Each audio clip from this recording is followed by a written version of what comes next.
گلشن town کے علاقے نشترآباد میں بلدیاتی مسائل سنگین صورت اختیار کر گئے ہیں۔ ٹوٹی پھوٹی سڑکیں، جگہ جگہ لگے کچرے کے ڈھیر اور خستہ حال برساتی نالا شہریوں کے لیے مشکلات کا سبب بن گئے ہیں۔ رپورٹ کر رہے ہیں گلفام شیخ۔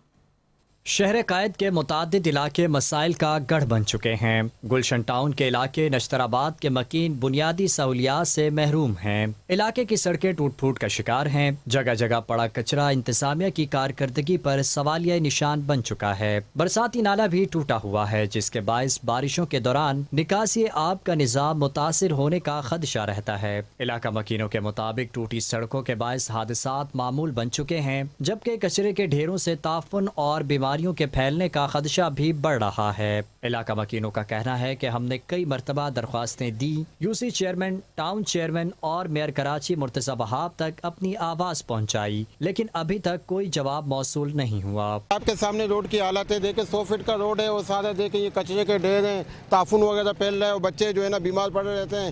آپ تھوڑا سا ہم لوگ نے آپ مہربانی فرما کر ہم نے اسباب اعلیٰ تک بات پہنچا دی ہے۔ ہم چاہتے ہیں کہ جلد سے جلد ہمارا یہ مسئلہ حل ہو جائے۔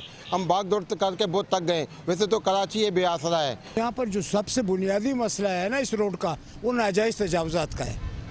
ناجائز تجاوزات کا انبار لگا ہوا ہے۔ روڈ کے دونوں اطراف جو ہے نا لوگوں نے قبضے کیے ہوئے ہیں، گیراج بنائے ہوئے ہیں اور کرائے پہ جگہیں دی ہوئی ہیں۔ روڈ پہ کرائے پہ جگہیں دی ہوئی ہیں اور کرائے وصول کر رہے ہیں۔ ایک ایک ریڑھی سے 15-15 ہزار روپے وصول کر رہے ہیں۔ شہریوں کا کہنا ہے کہ اگر فوری اقدامات نہ کیے گئے تو آنے والی بارشوں میں صورتحال مزید سنگین ہو سکتی ہے۔ متعلقہ حکام عوامی شکایات کا نوٹس لے کر جلد ان مسائل کو حل کریں۔ گلفام شیخ، 5 نیوز، کراچی۔